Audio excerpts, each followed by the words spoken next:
Eu sou o Bruno Rangel. E eu sou o Marcelo Feitosa. E esse é o WoCast em parceria com o Estúdio CB. Conseguimos falar junto isso, Marcelo. E hoje a gente vai falar de um tema. Quero saber, você faz terapia, você que tá assistindo a gente? Espero que sim, né? Porque eu espero que você dê um like primeiro no vídeo, já toque o sininho aqui pra poder ficar atento a tudo que acontece aqui no WoCast. É terapêutico isso, inclusive. É terapêutico. Dá like, compartilhar. Engraçado que todo mundo que vem aqui fala que é terapêutico vir aqui, verdade, né, Marcelo? É verdade. Todo mundo acha que é uma... Acha não, todo mundo afirma que é uma sessão de terapia pelas perguntas que a gente faz e todo esse movimento que a gente faz para que a gente também evolua com a evolução do outro. E olha a ironia do destino. O nosso convidado de hoje é o meu terapeuta. Bruno. Que loucura. Essa é a oportunidade que eu vou ter de fazer perguntas e... Não vai fazer. Enfim. Não vai fazer. Mas, enfim, não é sobre mim. É sobre terapia. E a gente vai entender um pouquinho todo esse universo, né? Desmistificar um pouco. Acho que todo mundo tem um pouco de preconceito também em relação à terapia. Acho que terapia é bobagem. Acho que é pra gente doente. Ou acha que é pra uma pessoa rica demais. E não, gente, terapia salva vidas. Não, e pra você que tá solteiro, eu acho que antes de você perguntar o signo, que era uma coisa que as pessoas perguntavam antigamente, pergunta se a pessoa faz terapia. Porque se ela não fizer, dá 3 passos pra trás. E terapia salva vidas. André Sodré, meu terapeuta. Obrigado, André, por estar aqui com a gente. Que honra demais estar aqui te receber. Com vocês. E olha que loucura, gente. O André me atende online há quase 4 anos. E vai fazer 4 anos ano que vem. E é a primeira vez que o André tá na minha frente. A gente tá ao vivo presencial. Não é um olha que loucura. Não é um holograma, a gente existe. Holograma. André, terapia salva vidas? Terapia, ora salva vidas. Terapia, ora posterga vidas. Terapia, horas reflete o que é a vida, né? Que a gente precisa entender o que a gente está fazendo aqui. A vida é um conceito muito mais amplo do que só existir, né? Então, terapia, sim. Salva vidas. Salva. E qual que é a diferença de terapia e psicanálise? Excelente pergunta. Diferentes? Psicoterapia, né? O processo psicoterapêutico é um processo de tratamento em saúde mental, né? É uma ciência exata que nasce ali da filosofia, da fisiologia. A psicanálise é uma escola, que aí quando a gente vai para esse universo da psicologia em si, a gente vai ter escolas. Cognitivismo, humanismo, filosofia.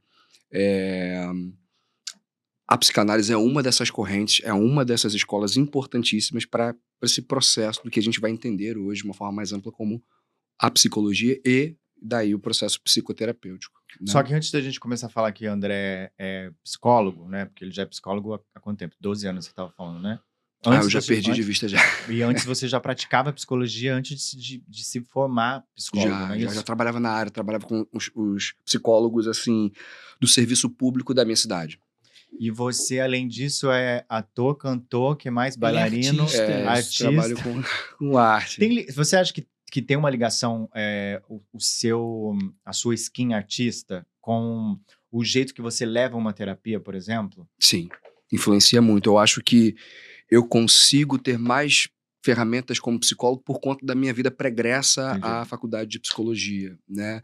E aí eu venho do teatro, né? Eu venho da formação como ator e preparador de atores. Que legal, não sabia que você era preparador. Ele vai cantar pra gente. Vocês estão vendo o violão aí? É a primeira vez que a gente tem um violão aqui. A gente vai chegar lá. A gente vai chegar lá. Marcelo. Não sai daqui, não. Você vai ver até o final. Então, eu venho desse processo com 19, 20 anos de idade, e aí, pela questão de mercado mesmo, eu percebi que eu precisava ter ali um plano B. Só que o ruim é quando você descobre onde está a sua vocação, o seu talento, a sua energia, aquilo que faz seu olho brilhar, aquilo que te impossibilita de envelhecer. Quando você vai precisar fazer uma outra escolha, você fica, para onde eu vou? Eu tentei jornalismo, para me especializar em jornalismo cultural. Aí os caminhos estavam fechados para mim. E aí, como eu olhava assim na minha estante, todos os livros que eu gostava tinham conotações psicológicas. Aí fui mais para esse caminho de psicologia. Foi aí que você entendeu que você queria ouvir as pessoas? Porque como que é isso? Assim, Não. acho que as pessoas têm uma visão também um pouco diferente da visão do terapeuta. Como é a visão do terapeuta no processo terapêutico? Visão do terapeuta no processo terapêutico. Acho que esse lugar do terapeuta é um lugar do acolher, do entender, né, do não julgamento. É um lugar onde a gente está muito atento à fala, Tem que ser porque neutro, através... né? Oi? Tem que ser neutro, né? Sim, ficar sim, neutro. sim. É uma das Então, por isso que eu não podia ser terapeuta. prerrogativas. É uma das. Porque mesmo que eu fosse neutro, eu ia julgar a pessoa pelo meu olhar. Acho que neutro mais ou menos, não. Deixa ele, ele nem respondeu. Você Sim, mas a gente cortou tá- a resposta dele. Mas São ele várias vai dúvidas, achar, são várias vai dúvidas, eu Calma, entendo. então deixa ele responder a Ele vai minha se achar. dúvida, depois ele responde Tá a bom. sua dúvida. Foi mal. Eu acho que o que nós, quanto terapeutas, estamos buscando no set é esse sentimento de liberdade para que ocorra ali o rapport, né, no processo, né? É um duo. A terapia é sua. Eu estou ali apenas como uma ferramenta, né?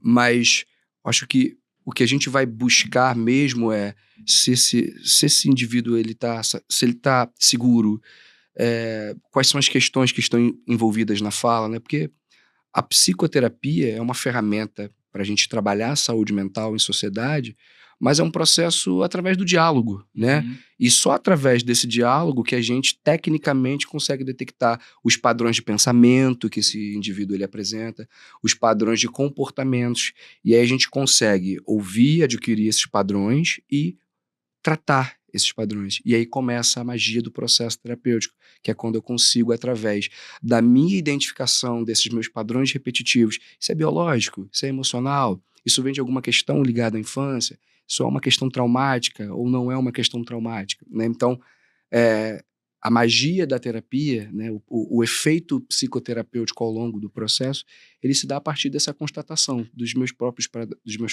padrões, das minhas próprias questões. Quem sou eu dentro dessa família? Quem sou eu na minha existência? Quais são as minhas vulnerabilidades? Quais são as minhas potencialidades? E o que eu sou dentro da ideia de sociedade? O que eu represento? Porque muita gente tem uma visão de terapia, quando eu converso com amigos e tudo mais, todo mundo fala assim, mas terapia é só chegar lá, sentar e falar. Como é que Não. terapia, você vai ser, eu ouço muita gente falando isso, eu não consigo enxergar a terapia dessa forma. Pelo menos a minha terapia não é com o meu terapeuta, que é ótimo, não é dessa forma. Eu acho que muita gente, eu queria até que você explicasse um pouquinho isso, porque muita gente acha que terapia é só você chegar lá, sentar e falar. Inclusive, as pessoas têm preconceito por causa disso. As pessoas falam, cara, eu não vou pagar pra falar e uma pessoa me ouvir e eu me ouvir. Eu não preciso pagar. Eu olho pro espelho, eu converso com um amigo. Qual é a diferença de você falar pra um terapeuta e de você falar pra um amigo, ou pro seu marido, ou pra sua esposa? Perfeito. Eu acho que a gente precisa entender a importância da fala, porque a gente fala sobre os seus problemas, mas a gente não fala sobre os meus problemas. E sim, você vai pagar uma pessoa para te ouvir. E essa pessoa não substitui a conversa com seu marido, com a sua esposa, com seus amigos, com seus familiares. O nível de importância não é maior nem menor. Toda essa cadeia de pessoas são importantes. A diferença é que no processo terapêutico, a sua fala ela vai nos dar a possibilidade de identificar quais são as questões por trás daquilo que você... quando a gente vai pro processo terapêutico, a gente acha que está indo porque se separou, a gente acha que está saindo de uma relação abusiva, a gente acha que porque perdemos o emprego e a gente vai ter que enfrentar um processo difícil na vida, então disseram para mim que eu tenho que fazer terapia. A demanda que te faz ir para terapia é só um sintoma da doença em questão. O buraco é mais embaixo. O buraco é muito mais embaixo. Então, eu acho que a gente precisa ter o hábito de falar sobre a gente. E a realidade do meu consultório, por exemplo, das pessoas que eu atendo, eu percebo que assim, mais de 50% das pessoas só conseguem falar sobre elas, viver o eu delas, no horário combinado com a terapia. Então, a gente ainda... Se a gente tivesse assim, vamos lá, século XIX, terapia é um processo para rico, pobre não vai acessar, classe média baixa não vai acessar. Eu acho que o grande desafio da psicologia contemporânea é a gente até desmistificar a ideia de clínica, né? Porque assim, em política pública, o processo de terapia sistematizado, ele não existe. Não há política pública que defenda, que garanta isso, tá? Nem no SUS, nem no SUS. Então, se você quer ter o seu terapeuta pessoal, fazer terapia sistematizada uma vez por semana, parece que isso é luxo, mas não, né? Não é uma garantia em política pública, você ainda precisa ir para o campo privado, ir para os consultórios de psicologia. Mas terapia precisa ser, ao máximo que conseguirmos, acessível para todos. Porque isso vai dignificar, melhor dizendo, a qualidade da gente quanto sociedade, né? O quanto a gente fica feliz com o seu avanço profissional, o quanto a gente fica feliz porque você me disse que que ela vai ter filho, que ele vai viajar. Então, o quanto a gente consegue ser humano dentro de uma sociedade Tem que ser humana. uma prioridade, assim como a cultura, a saúde, a Total. educação. Total. Quando a gente fala de psicoterapia... saúde mental, né? Exato. A gente não pode confundir, por exemplo, o processo clínico que você faz, né? Com Que é quase psiquiátrico, né? Não é sobre mim, tá? Senão a gente vai fazer aqui agora ao vivo terapia de casal. pra E todo eu o fazendo Brasil. mediação de conflito, né? Exatamente. Aí esse é o quadro dos A donados. gente- Tá, mão, Eles têm peraí. muita A ideia. gente não pode... E olha que legal, olha que bacana a gente estar aqui hoje falando sobre psicoterapia nesse espaço, né? Que vocês têm, né? Olha que responsa, né? Assim, Marcelo falou uma coisa muito interessante. Falar sobre terapia é uma discussão tanto quanto a gente falar sobre cultura, sobre processo político numa sociedade, sobre saúde, sobre educação. Eu acho que a gente precisa incentivar a discussão do processo psicoterapêutico quanto uma política pública. E nós não podemos confundir esse psicólogo clínico que você acessa com o psicólogo do posto de saúde que tem uma outra intervenção. A função dela é outra. Ela vai lidar ali com o acolhimento institucional daquela comunidade, né? O psicólogo, por Outro exemplo, da lugar. assistência social, de um CRAS, né? Fazendo prevenção social de um CRES, onde já houve um direito violado, ou em instituições instituições públicas de alta complexidade, como casas-abrigo, enfim. Tudo aquilo não é psicoterapia. O psicólogo está ali cumprindo uma outra função. A gente precisa falar sobre isso. Sim. Psicoterapia é o que a gente faz com o nosso psicoterapeuta ou o nosso analista, tá? Que aí cada abordagem vai falar uma linguagem específica. Na minha análise. Você acha que as pessoas, elas procuram, em primeiro momento, a terapia porque elas têm algum problema? Ou porque elas começaram a entender, por exemplo, depois da pandemia, né? Porque aí começou um processo mais online. E aí eu acho que ficou mais acessível para as pessoas que não estavam procurando um problema em si, mas estavam procurando ter uma saúde mental por conta da pandemia. Muito bom, Marcelo. A pandemia é um divisor de águas, assim, no processo de saúde mental no mundo, né? A gente viu o quanto as diferenças sociais não influenciam absolutamente nada, né? O que eu percebo, né? Eu atuava em clínica antes da pandemia. Eu percebo que a gente estava vivendo, infelizmente, um processo de dos consultórios serem procurados por modinha, né? Porque fulano, meu chefe, meu cunhado, todo mundo faz terapia, só eu que não. Então eu não quero me sentir fora desse métier. Após a pandemia, aí não. Aí porque a pandemia trouxe para nós... Só para a gente poder pensar aqui. Olha que louco. Nós, que estamos aqui nesse exato momento, nós somos uma sociedade que recebe um nome específico. Nós somos a sociedade pós-pandêmica, Total. para início de conversa. E a sociedade pós-pandêmica, ela tem uma característica, que nós somos extremamente ansiosos. Quem não tinha problema de ansiedade, passa a ter. Quem tinha problema de ansiedade, tá correndo atrás de se cuidar, tá tendo dificuldade para se cuidar. Ótimo, eu vou até te interromper a sua resposta para você até explicar um pouquinho, fazer um adendo aí, por que isso aconteceu, por que pós a pandemia essa ansiedade ficou exacerbada e ficou tudo mais aflorado. Tem uma explicação no mundo terapêutico, aí na psicanálise, em tudo, por que isso aconteceu? Existem várias explicações, né? Mas eu vou tentar simplificar e usar a psicanálise mesmo, a psicologia analítica para fundamentar isso. Vamos pensar o seguinte, o que é ansiedade, né? A ansiedade, ela tem uma ligação com o tempo e o tempo do futuro. O que é o processo pandêmico? A gente está enfrentando um inimigo invisível que a gente não faz a menor ideia do que e a medicina não está conseguindo, e a gente está empiricamente morrendo, perdendo nossos filhos, nossos avós, nosso pai, nossa mãe e desenvolvendo vacina, anticorpos, etc. Um processo louco, né? Um processo delicado em todas as sociedades, né? Só que para a gente conseguir lidar com isso, levou, em média, 2 anos e 3 meses. Ou seja, nós paramos a nossa vida 2 anos e 3 meses. Antes da pandemia, como é que era a nossa vida? Correria, né? E aí, do nada, o editor da vida fala assim, chega, vocês estavam correndo, agora que vocês não vão ter tempo mesmo, agora vocês vão parar. Então você está correndo para dar conta de alguma coisa e simplesmente acabou alguma coisa. Não tem pelo que correr. Você não sabe se você vai sobreviver. Fica quietinho aí. E a gente que vem de um processo ansioso de correria para lutar, para conquistar, para promover, para provar que fulano tá errado, eu vou chegar lá, blá, blá, blá. Eu não tenho mais o que provar, eu não tenho mais o que conquistar, porque pode não haver amanhã, né? Então, eu que não sei me comportar com a espera, porque eu sou um produtor, eu sou um, né? Eu tenho que ficar 2 anos, em média 2 anos e 3 meses ali num processo sem poder fazer. Quando a gente vai... lidando com tudo, né? Com tudo. Com E sem outro, saber com quando você. que isso vai acabar. Isso é a incerteza, né? Você tem que lidar com o não saber como é que vai ser o dia seguinte, economicamente, como é que vai...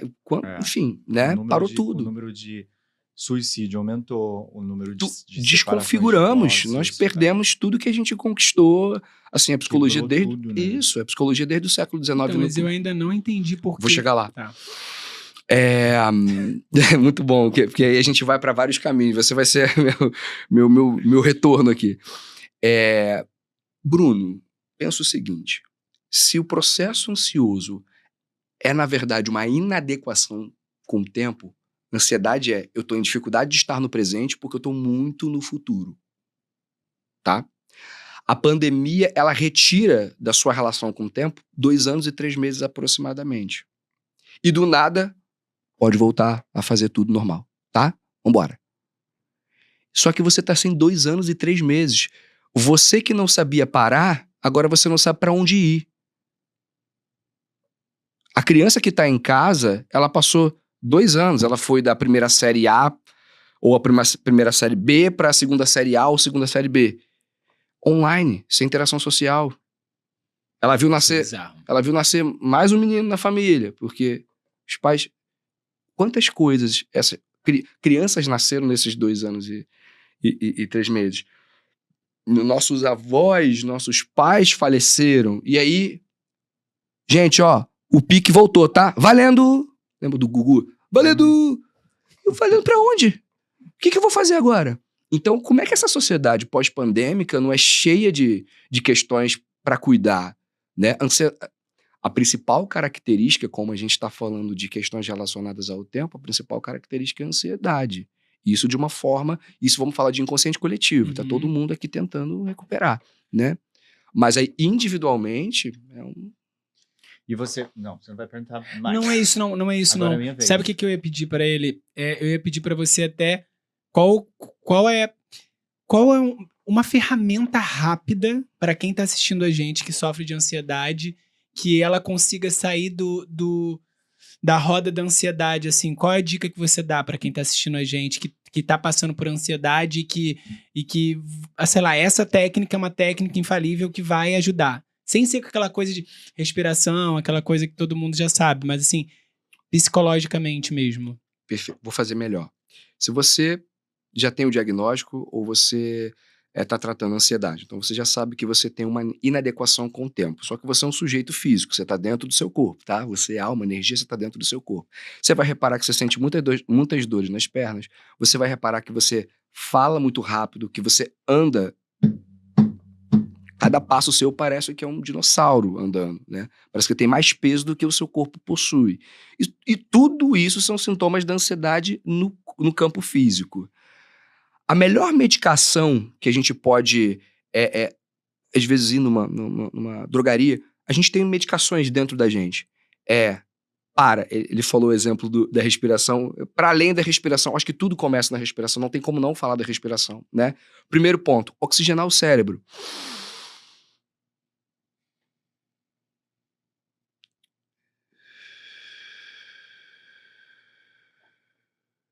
Repete isso 3 vezes. Você vai entender que a sua condição emocional mudou. Você acabou de oxigenar o seu cérebro. Só que você percebe que você continua correndo. Correndo para pegar o ônibus, correndo para ir pegar o livro, correndo para ir para o trabalho. Então, faz o seguinte. Se nós temos um problema temporal, simplesmente diminua a sua forma de dizer tchau, mãe. Antes. Tchau, mãe. Benção. Tô saindo. Tá, beijo. Tchau. Tchau, mãe. Benção. Começa a trazer o retorno para o presente na fala. Vai daqui à cozinha, vai devagar. Faz esse teste agora, nesse exato momento. Vai pegar uma água na cozinha. Anda devagar. Abra a geladeira devagar. Por quê? Nós já estamos codificados para ir na cozinha, abrir a porta da geladeira, botar, beber água. Outra coisa, pegou a garrafa, botou no copo. Gupi, gupi, gupi, gupi. Cara, bebe água devagar. Tô bebendo água devagar. Então você tá nesse exato momento mandando uma mensagem pro seu corpo que você não quer viver, pelo menos hoje, um processo ansioso no seu dia. O controle está no nosso conhecimento sobre a gente. Eu tô dividindo com vocês como que a gente fica, como é que fica o nosso corpo e tudo mais. E eu tô dividindo com vocês como que vocês podem assumir um pouco mais de protagonismo na relação temporal com o meu corpo. Entendi. E aí a gente entra nessa questão do tempo, né, que você estava falando, que tudo que a gente realmente tem é o agora. Então a gente tem Agora. que Nós estamos no agora. a E a gente luta, esquece isso. E eu acho que essa questão da respiração, que às vezes parece uma besteira, eu acho que é um momento onde você realmente se sente no momento presente, que é o que as pessoas estão Exato, deixando Marcelo. e que é o exercício mais difícil. E como a gente está falando de a ligação do tempo com o futuro, que está ligada à ansiedade, e a ligação do tempo, do passado, que está ligado à depressão. Eu acho que antes Excelente. da pandemia, antes da gente parar tudo, enfim, eu acho que eu posso estar falando, é uma constatação minha, talvez você como psicólogo consiga trazer essa clareza do que eu vou te perguntar pelo campo que você tem, pela experiência que você tem. Antes da pandemia, as pessoas estavam mais tratando a depressão com com a terapia ou com a psiquiatria, porque era relacionada ao passado. E aí, depois da pandemia, como as pessoas ficaram muito ansiosas e a gente entra numa epidemia de ansiedade, as pessoas começaram a tratar a ansiedade que está ligada ao futuro. Não é isso? Isso aí. Então, era o que é uma constatação, né? Que a nossa dificuldade hoje realmente é ficar no momento presente. Eu acho que a pandemia, nas primeiras semanas, era estamos de férias. Eu lembro que a gente foi nas lojas americanas, compramos salgadinho e falou assim, nossa, a gente vai assistir todos os filmes que a gente quer. Daqui a pouco as coisas começaram a minar, o trabalho não vinha, as coisas não abriam, então a gente começou a entrar num processo de ansiedade muito grande, e a ansiedade veio com tudo e foi com Deus. E eu acho que isso foi para geral, né? Sim, porque a gente não quer estar no presente, a gente não sabe o que fazer no presente. Futuro, e não A gente não quer quer ir dar no para o presente? futuro. Principalmente depois do processo pandêmico, as pessoas não sabem o que fazer no agora. Então elas se projetam para o futuro com a expectativa de que daqui a 5 anos vai estar melhor. E não necessariamente, porque o futuro é uma resposta ao presente. Se eu não construo uma possibilidade no presente, como que vai haver futuro? Né? E o que você falou é interessantíssimo. Eu tenho experiência... Na psicologia eu tenho experiência com quase tudo. Estou muito tempo. Mas eu trabalhei em escolas. Quando eu não estava formado, eu trabalhava com psicólogos. Eu tinha uma oficina de teatro dentro de escolas lá no município de Maricá, onde eu moro.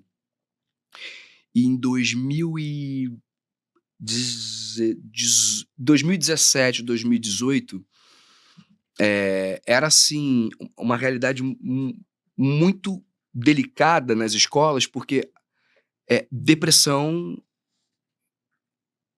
automutilação. Você vê que os diretores ficavam procurando os equipamentos, né? Os CRAs. A automutilação está muito ligada à borderline, é isso? Ou não tem ligação nenhuma? Não. Tá mais ligado ao processo depressivo e à crise existencial. Caraca.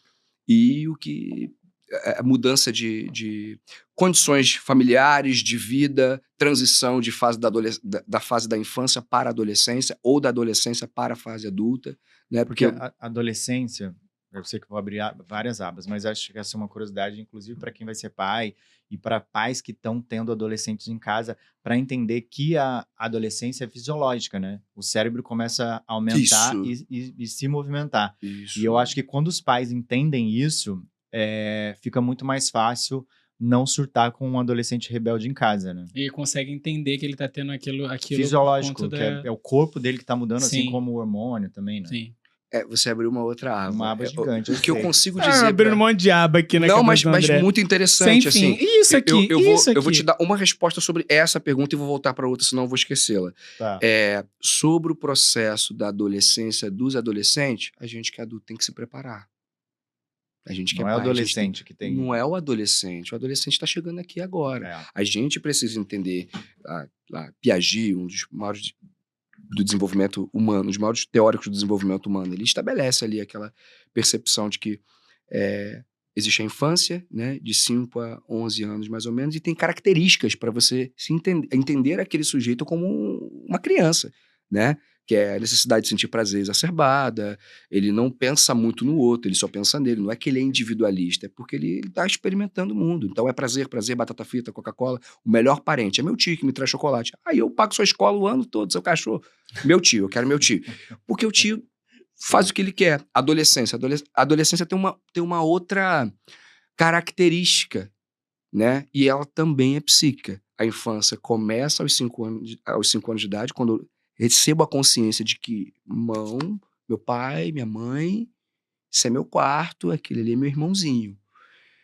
Aos 11 anos eu sofro uma transição psíquica, eu vou acordando e envelhecendo e eu vou me sentindo diferente. E aí, como é que é esse se sentir na adolescência? Qual é a característica da adolescência? Eu quero ser aceito. Eu quero ser compreendido. É só isso que o adolescente busca, mais nada, mais nada. Ele não quer viver rejeições, nem nas tribos que ele frequenta na escola e etc, e nem dentro de casa. E aí ele quer ser aceito o tempo inteiro, né? Ele só precisa ser aceito, é a única coisa que um adolescente está querendo. Ele vai falar um monte de coisa que não tem nada a ver, você vai querer adultizar, falar, cala a boca, a gente tá falando, vendo um filme aqui, você tá falando coisa nada a ver. É claro que ele tá falando coisa nada a ver. Ele tá tentando se comunicar ou te trazer para dentro da tribo dele. Você não tá. Você acha que a internet, as redes sociais piorou isso pro adolescente? Porque antigamente as nossas referências estavam ali na televisão, tava tipo na revista. Era menos estímulo visual e menos comparação. A gente se comparava ao Bon Jovi, a gente se comparava às Spice Girls, os Backstreet Boys, Sandy Júnior, né? E aí hoje as comparações elas são numa escala acho que muito exacerbada. Você acha isso? Eu acho que a internet proporciona a gente se comparar a dados que não são comparáveis. Eu acho que a gente está se comparando, eu acho que os nossos adolescentes, ou a gente adulto, a gente está se inspirando em coisas que não são relevantes para a gente. Eu nasci em 91, sou da era Sandy Júnior, sou da era... Você nasceu em 91? Nasci em 91. Backstreet Boys, as novelas e... Foi, Marcelo. Cara... O pai do André. Não podia, você foi pai dele com 11 anos de idade? 11 anos, acho que... Aí já interrompemos ele novamente. Eu acho que a gente passou por uma formação pessoal, intelectual, comportamental dos veículos midiáticos que eram a televisão naquela época, a gente não tinha acesso à internet. Eu acho que tudo foi dado na dosagem certa e faltando para que a gente completasse. Total. E hoje não tem que completar nada. A era tecnológica vem para te dizer, você pode mais, você pode mais. Não, olha só, tem um voo para você às 7 da manhã, ainda hoje você vai fazer essa outra reunião, mas eu tô cansado. Você vai de avião, vai dormindo no avião. E aí a gente não tá sabendo muito bem o porquê que a gente tem que ser isso tudo, né? Então, eu acredito que, respondendo a sua pergunta, eu acredito que a internet, os veículos midiáticos, eles acabam fazendo com que... Não quero ser grosseiro na minha fala, mas assim, acaba fazendo com que qualquer personalidade ganhe força midiática e vire uma representação. E aí a gente não está conseguindo Até porque você estava falando que a psique adulta, ela começa aos 26 É, anos, naquele ano que eu faço 26 anos, eu começo a me sentir um pouco diferente. É, muita gente, muita festa, muito barulho já começa a não fazer sentido. Aquele amigo que anda comigo, ou que é amigo da família, que tem aquelas piadas machistas, homofóbicas, aquelas brincadeiras sem graça, eu já não consigo olhar pra ele, já não consigo suportar ele, eu já não quero falar com ele. Tudo bom, fulano? Tudo bom. Eu fiz alguma coisa com você? Não. É que você me cumprimentou de uma forma... Não, eu não tô bem.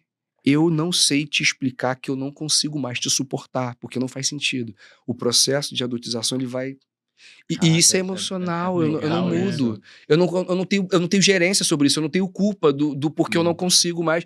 E isso é interessante e muito delicado também, quando acontece com o teu meio escolar, que você cresce com aquele meio escolar, que são seus amigos, e aí a gente vira padrinho um do filho do outro, e quando a gente chega aos 30 e tantos anos, aquele grupo de 8 vira 2, Verdade. ou nenhum. Verdade. Isso acontece muito com família também, né? Porque família a gente sim. cresce ali, tipo, a gente não é obrigado a ter uma relação maravilhosa com os membros da família, porque são Sim, família. até porque cada um tem uma cultura individual ali. Aproveitando isso que você tá falando das idades, né? Os 26 a gente se torna... A psique adulta vem A pra psique gente. começa uma organização da fase adulta E aí, ali, qual é sem a sua permissão. próxima? Qual é a próxima virada? É 30 e pouco, 40 e A pouco? minha idade, Como que é? eu não aguento mais sair, Ou não tem mais? Aí quero fazer você, nada. assim, dentro de uma teoria Piaget, Aham.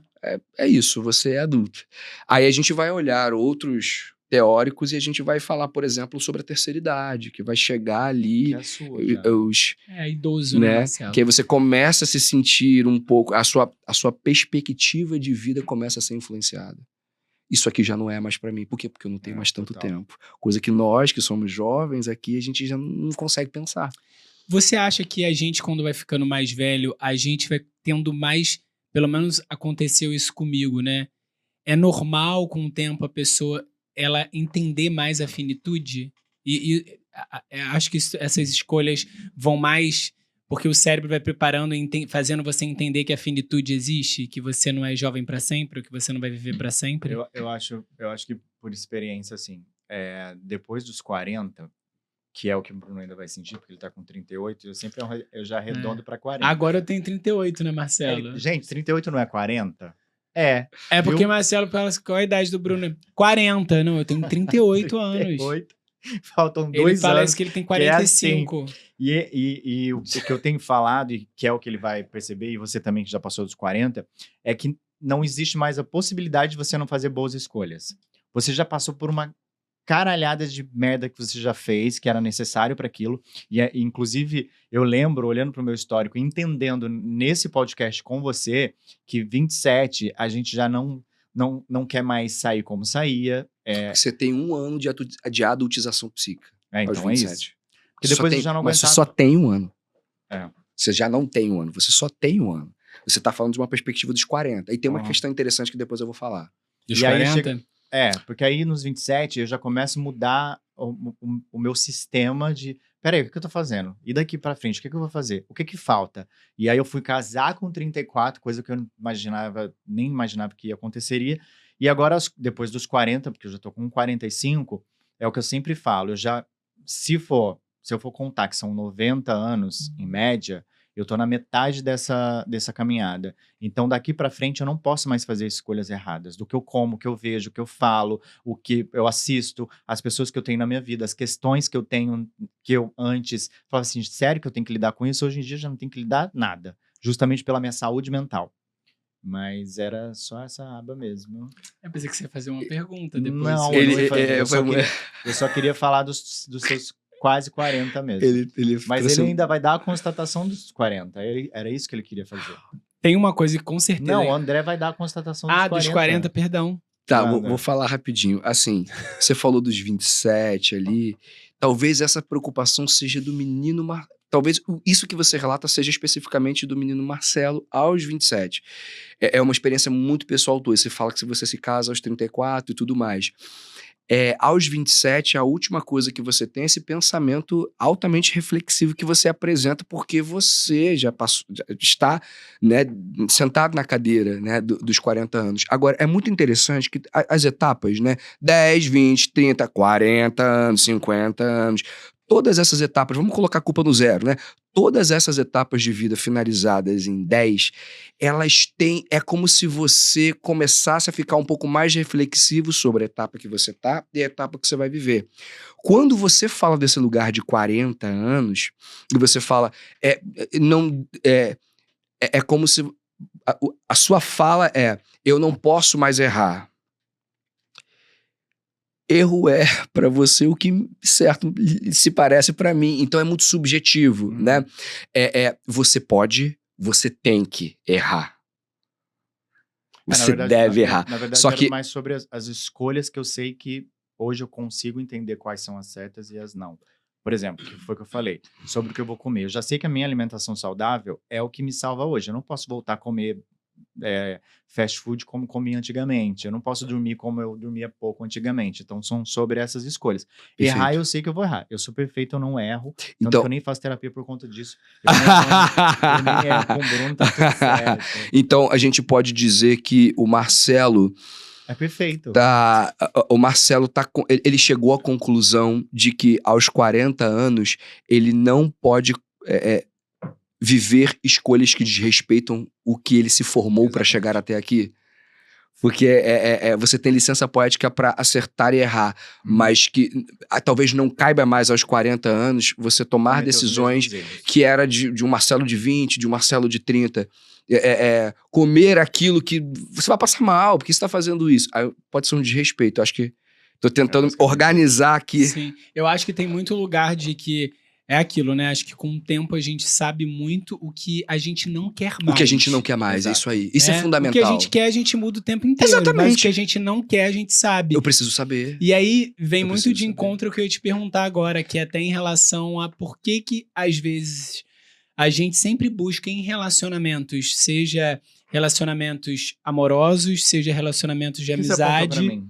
Amorosos. Ah, tá. Achei que você ia apontar narcisistas. Não, relacionamentos amorosos, relacionamentos de amizade. Por que a gente sempre busca relacionamentos que mexem com os nossos traumas? Por que a gente sempre busca relacionamentos que colocam a gente sempre na mesma situação? Por que a gente repete padrões no relacionamento? Por que a gente se relaciona, principalmente no relacionamento amoroso de eu vou buscar esse perfil de homem, porque esse tipo de homem é o tipo que eu não gosto, que eu não quero, mas é o tipo que eu vou ficar sempre. Por que isso acontece? Por que as pessoas repetem os padrões sempre na mesma bosta, na mesma... Por que relacionamentos narcisistas. A pessoa tem essa noção? Nossa, não, mas aí não tem... Calma, o narcisista é outra coisa. É uma aba só pra isso. É outro processo. Narcisismo é outro processo. Eu tô falando de relacionamentos tóxicos. Por que a gente sempre repete o padrão? Seja na amizade, seja no amor, principalmente no amor. Perfeito. Padrões repetitivos são respostas minhas para mim mesmo. Padrões repetitivos são padrões que eu estabeleço como belo. Por quê? Como belo, como positivo, enfim. Quando a gente fala de padrões, isso é uma temática. Quando a gente fala das relações que a gente vai estabelecer ao longo da nossa vida, afeto-amorosa ou não, a gente precisa entender o seguinte: quem somos nós hoje na nossa vida? Nós hoje, nesse exato momento aqui, quem estiver ouvindo a gente aqui agora, nesse exato momento, o que nós estamos fazendo aqui juntos? Nós estamos criticando a vida e as circunstâncias que nos foram oferecidas. Quem você é, quem eu sou. Eu sou filho de pessoas com deficiência mental, com questões, com psicopatologias muito severas. E aí, olha a metáfora da vida, eu sou psicólogo, sou psicoterapeuta, né? Todos nós estamos, nesse exato momento, criticando a nossa própria história. Nós somos uma antônima, nós somos uma crítica à nossa própria história. Você que está assistindo, você é advogada? Pensa bem por que você é advogado. Você é juiz? Pensa bem por que você é juiz. Não te deram chance de definir as coisas quando você era menor, né? Você não tinha voz ativa para nada, né? Então, agora sou eu que decido, a minha vida é dos outros. Então, isso é uma discussão muito, muito necessária de se fazer. A gente precisa falar mais sobre isso. Podcast, televisão, a gente tem que falar mais sobre isso. Porque padrões é uma coisa, mas o que nós estamos fazendo da nossa vida é outra coisa. Aí eu falei sobre o que a gente está fazendo aqui na nossa existência nesse exato momento, todo mundo. Agora eu vou responder a sua pergunta com o subsídio do que a gente acabou de viver juntos aqui. Eu procuro pessoas que possam me oferecer somente aquilo que me foi negado. Sobre minhas relações, nem é sobre relação. Meu Deus. Sei que você é cruel comigo, sei que você não me respeita, mas você coloca comida pra mim no prato, você faz meu café da manhã. O que eu tô buscando numa pessoa? Aí eu preciso, em análise, entender o que eu tô buscando. Vou abrir uma circunstância muito particular. Durante muito tempo da minha vida, eu trabalhei com muita coisa, eu trabalhei com muita gente. Eu sempre vivi um abuso repetitivo, que era dos meus superiores, meus chefes, os meus mentores e tudo mais. Nem todo mentor foi abusivo comigo, mas grande parte deles. E eu entendi uma coisa: nós produzimos os nossos próprios demônios. Todos os chefes, coordenações, mentores que tive e que eu percebi que era menos instável em saúde mental do que eu, que não se conheciam, que eram pessoas que tinham várias questões, eu já identificava. E o que eu fazia? Chefe, chefa, o que você quer que eu faça? Eu já intitulava um lugar de hierarquia superior ao meu, colocava ele bem distante e dizia: você, Deus, mim, nada. E sabe o que acontece quando a gente faz isso? O outro entende. Esse é o problema. Então, eu vivi uma série de desvalorização profissional, porque ele entendia, os meus chefes entendiam que eu tinha um potencial, mas não queria competir comigo, porque achavam que iriam perder um cargo de coordenação e etc. E eu vivi isso durante anos da minha vida. Vivi abusos muito severos, né? Então, assim, o meu trabalho não era validado. E aí, eu percebi terapeuticamente, em análise, que eu buscava, não nas questões afeto-amorosas, mas eu buscava nas minhas relações profissionais e amistosas, validação. E você acha que... Que loucura. Você acha que toda dor de adulto começa na infância ou isso é um clichê? Você como psicólogo? Depende, não tem uma resposta exata, uma ciência exata para essa resposta. Mas o que eu posso te dizer, usando a psicanálise, é que se nós somos uma crítica ao que vivemos ou ao que não vivemos e deveríamos ter vivido, eu acho que a nossa infância tem muita influência sobre quem somos hoje. É por isso que a maioria das pessoas hoje, inclusive a gente já falou isso bastante aqui, de visitar essa criança, acolher essa criança, fazer o exercício de chegar nesse trauma e acolher visualmente, né? Existem esses exercícios, eu já fiz muitos esses exercícios Sim. de traumas que eu tive na infância, de quando eu estava sozinho dentro do trauma, de realmente hoje adulto conseguir acessar essa dor, conseguir acessar a cena, conseguir acolher o meu eu com 10 anos, e isso, de certa forma, começar um processo de terapêutico, autoterapia também, né? Eu recomendo, perfeito isso que você trouxe, mas eu recomendo a intervenção profissional. Claro, Levi Moreno, claro. um médico psiquiatra, ele desenvolveu, ele é apaixonado por teatro, ele desenvolveu um método de tratamento psiquiátrico com base no teatro, né, que é o psicodrama.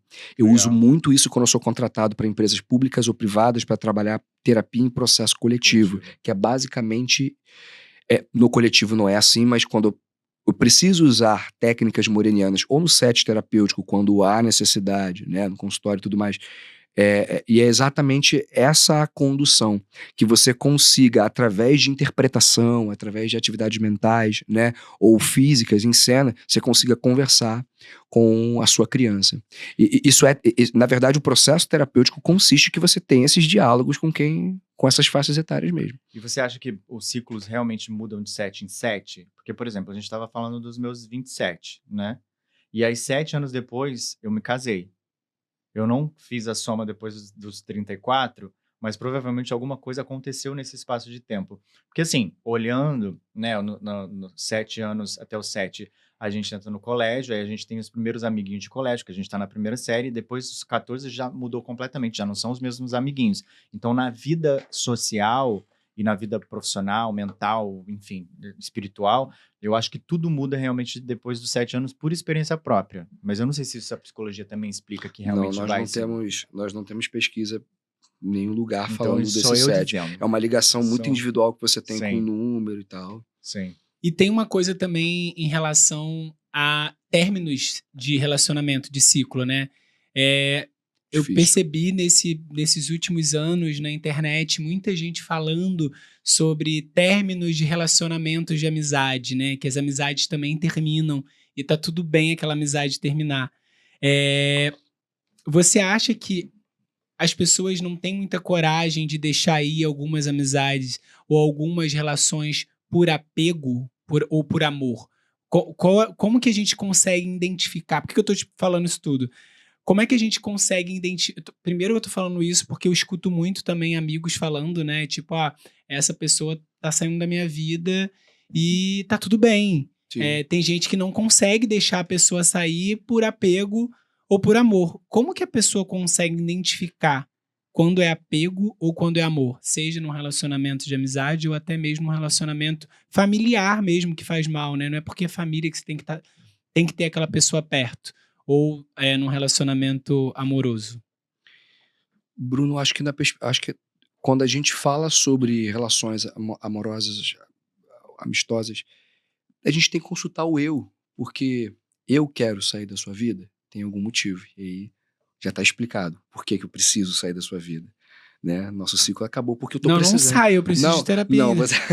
Que susto, gente. Gelei agora. Agora, vamos parar e pensar. E quando o outro quer sair da minha vida? Qual é o motivo? Eu preciso identificar esse motivo. Eu tô fazendo mal para ele? Eu tô adoecendo ele? Eu tô sendo desrespeitoso? Eu tô apresentando condições respeitosas de manter essa pessoa na minha vida? Porque se eu não apresento isso, essa pessoa tem que sair mesmo. Eu preciso me cuidar. Eu não sou uma boa pessoa para ela, né? E eu tô falando isso a nível de relacionamento e a nível de amizades.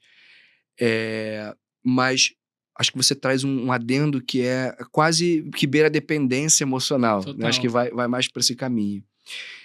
Isso acontece, a questão da dependência emocional acontece quando eu não estou pronto para te abandonar porque eu tenho uma projeção em cima de você.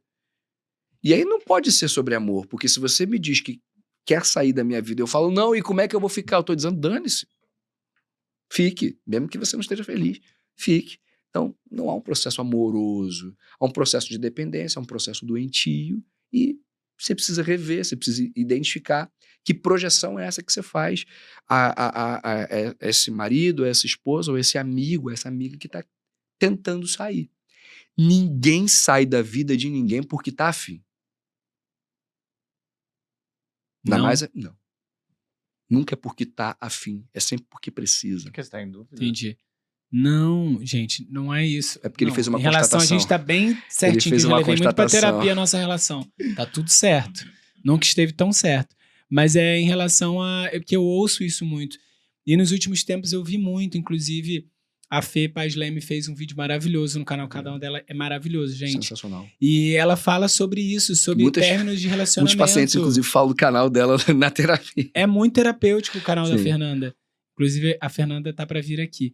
Mas ela fala lá num vídeo sobre término de amizade, que as pessoas elas precisam aceitar que ciclos se encerram, né? Que relacionamentos terminam. E tem gente que não consegue enxergar isso, né?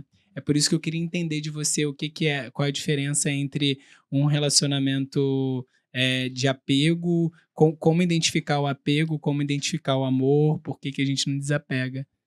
Mas eu acho que cada caso é um caso Cada também, caso né? é um caso. Por amor, eu deixo você ir. O amor é um sentimento mais organizado, mais tratado, totalmente terapeutizado. O amor e a gratidão são coisas que a gente tem que estudar muito, E às vezes por né? amor a gente tem que deixar ir também, né? O amor deixa aí. Se era amor, deixa aí. Se deixa aí, é amor. Se é apego, Entendeu?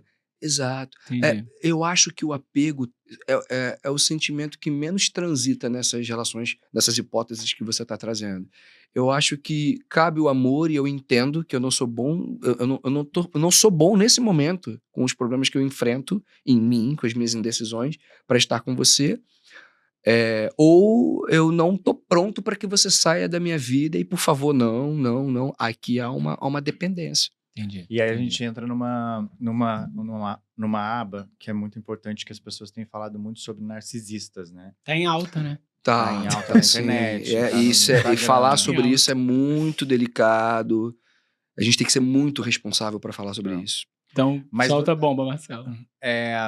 E são relacionamentos que às vezes a gente tem, a maioria das vezes são pessoas dentro da nossa própria relação, do nosso ciclo social íntimo, né? Que às vezes é pai, às vezes é mãe, às vezes é marido, às vezes é no trabalho, enfim. As pessoas têm procurado muito hoje a terapia, e aí elas se dão conta de que elas estão tendo um relacionamento narcisista, e elas são não diagnosticadas, mas elas são alertadas disso, e aí o tratamento gira em torno disso.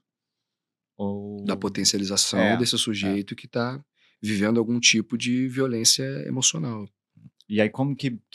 E muitas das vezes a relação, olha só, sujeito narcisista ou com um narciso deseducado, tá? É uma coisa.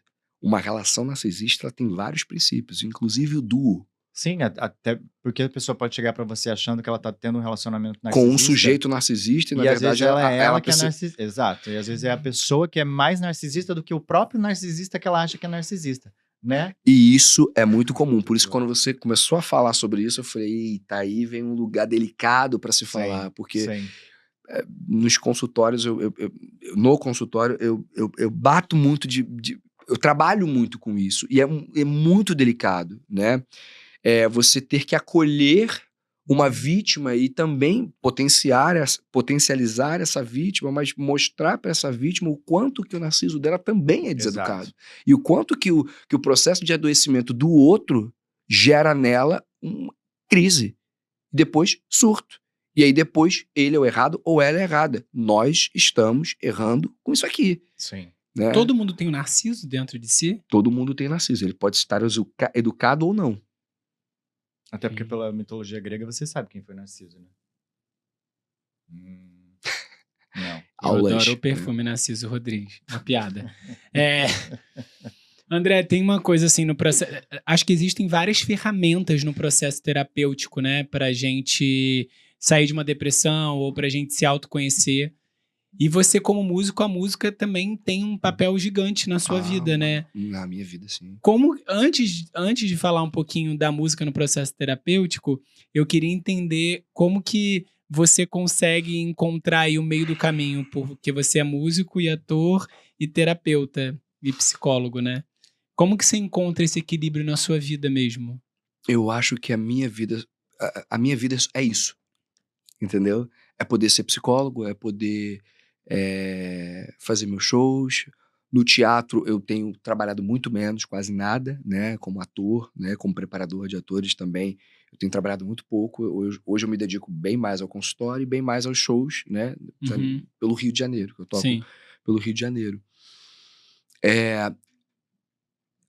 O grande desafio de ser terapeuta é o grande desafio de ser para o outro.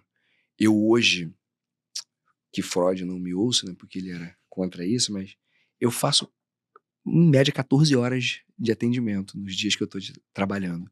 São 14 a 15 horas. Se eu pegar uma emergência às 21 horas, estando ali desde 7, 8 da manhã no consultório, eu vou entrar em atendimento, eu vou fazer o atendimento. Caramba. Né? Mas é isso também. Eu trabalhei muito, lutei muito para poder ser terapeuta. Agora que sou, sim, farei aquilo que eu vou honrar. que deve ser feito. Quando eu digo para você que eu sou 14, 15 horas terapeuta, eu sou aqueles atendimentos. Eu não sou o André, né? Jung diz que ao tocar uma alma humana, seja mais uma alma humana. Então o meu humano entra, mas o André, as outras personas do André, o André filho, né? O André músico, o André, enfim, não entra ali, né? Então, se não houver a música para contrapontear tudo que sou, aí pode ser danoso, pode ser insalubre mesmo, né? Porque eu gosto muito de atender. Eu gosto muito dos atendimentos. E eu acho que você, como preparador de elenco, deve ser maravilhoso, porque você é psicólogo e você consegue usar a psicologia para também trazer Sim. E na música também. Você comentou comigo que, inclusive, tem uma música sua que é muito ligada ao processo terapêutico. Como que é essa música? Você trouxe até o violão pra mostrar pra gente. Mas o que é essa música? A gente vai ter uma palhinha pela primeira vez nesse podcast. Pela primeira vez nesse podcast, um violão, né, Marcelo? A gente já teve. O Rodrigo Suricato não trouxe guitarra, não trouxe violão. Não cantou. Essa música, ela chama-se Basta Acreditar. Essa música eu escrevo para explicar para mim mesmo a transição da adolescência para a fase adulta. Que eu não tinha conhecimento e eu comecei a perder amigos e comecei a perder coisas que eu não queria perder, mas era necessário para a evolução. Que é exatamente o que a gente estava falando Exatamente o que agora. nós estamos falando, né? E aí eu vou trazer um fragmento dela aqui para a gente poder... Música é frequência. Quando você coloca uma nota, esse sol, ele vai te afetar de uma forma, ele vai te afetar de outra, vai me afetar de outra, né? Então, música é frequência, pensamento é frequência. Eu uso a música para tentar, através das músicas, provocar reflexões nas pessoas. Já que é frequência musical com frequência mental, se elas se encontrarem, a gente pode ter um bom ponto, né? Então vamos lá.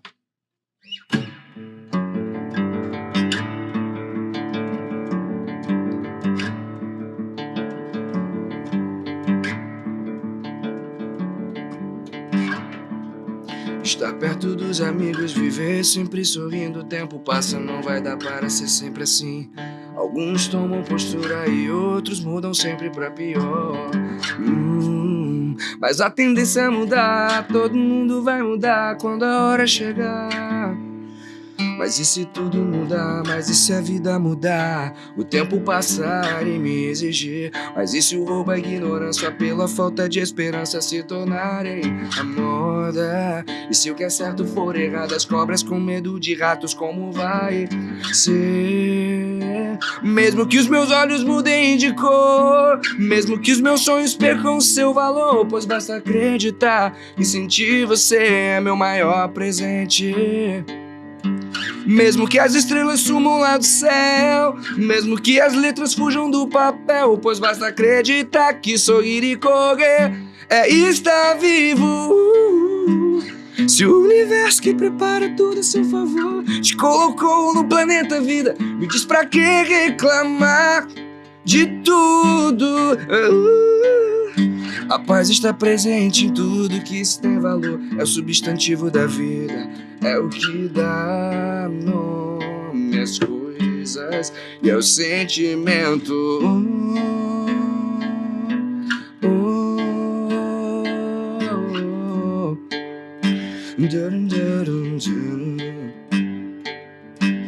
Se o universo que prepara tudo a seu favor te colocou no planeta vida, me diz pra que reclamar de tudo. A paz está presente em tudo que se tem valor, é o substantivo da vida, é o que dá nome às coisas e aos sentimentos.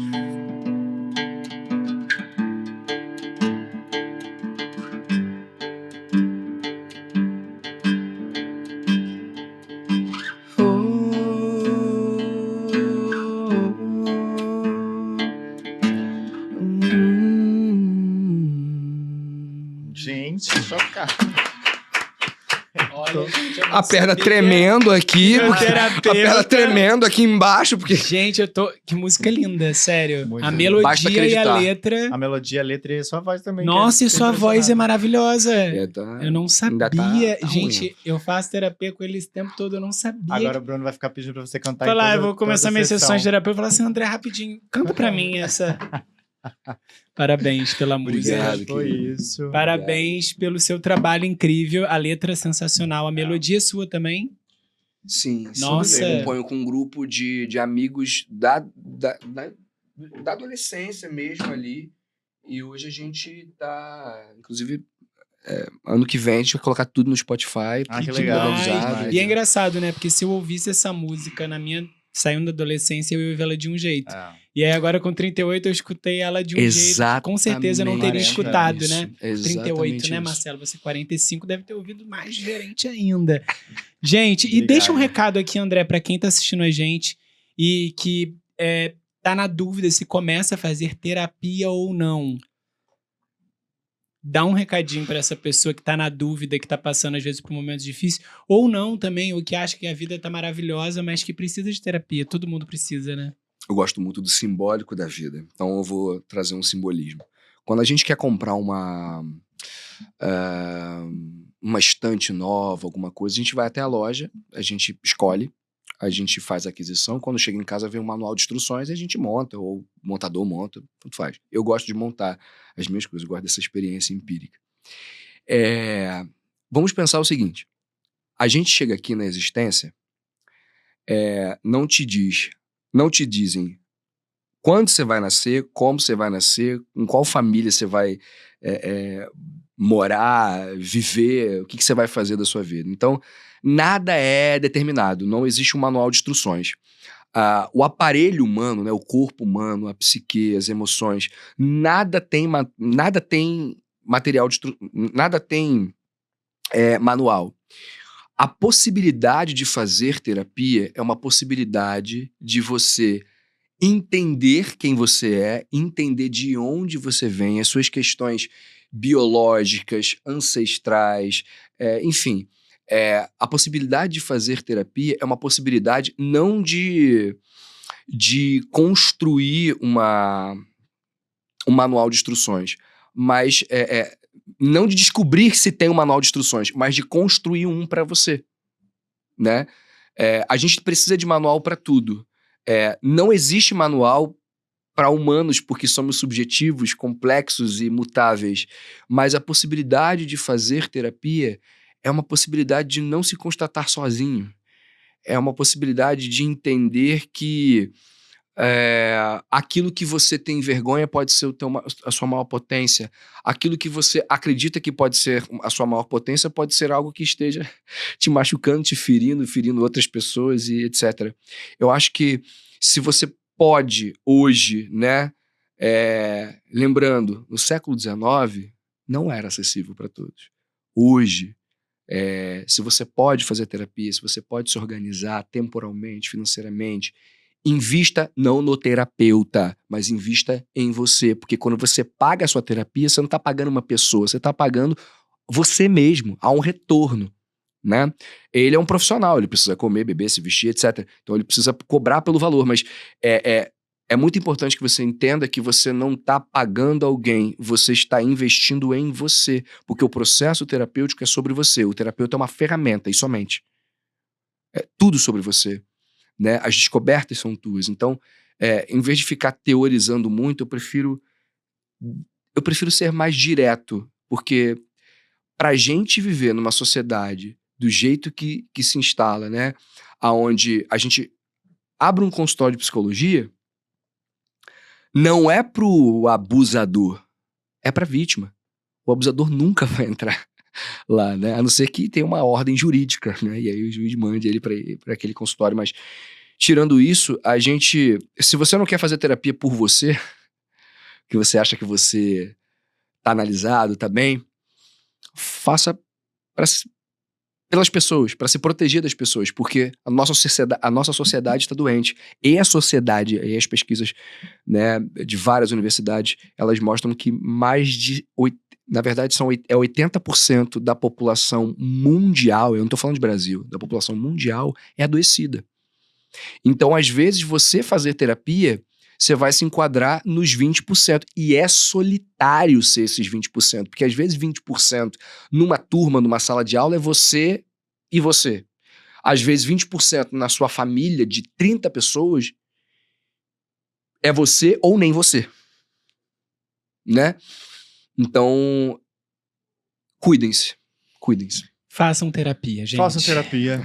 E procurem o André pra fazer Procurem o terapia. André. Eu não Opa. posso, O arroba dele infelizmente, tá aí. eu não Ele tá posso. cheio de horário. Mentira. Infelizmente, eu não posso Mentira. fazer terapia com o André. Então, Não pode, Marcelo. O sonho dele você é fazer pode. terapia Então, com o André. façam terapia com o André. Obrigado, André. Obrigado, André. Muito obrigado. Gente, comenta aqui, compartilha, envia para os amigos que precisam de terapia, que tem preconceito com terapia. Semana que vem a gente tá aqui de novo. Beijinho e tchau, tchau.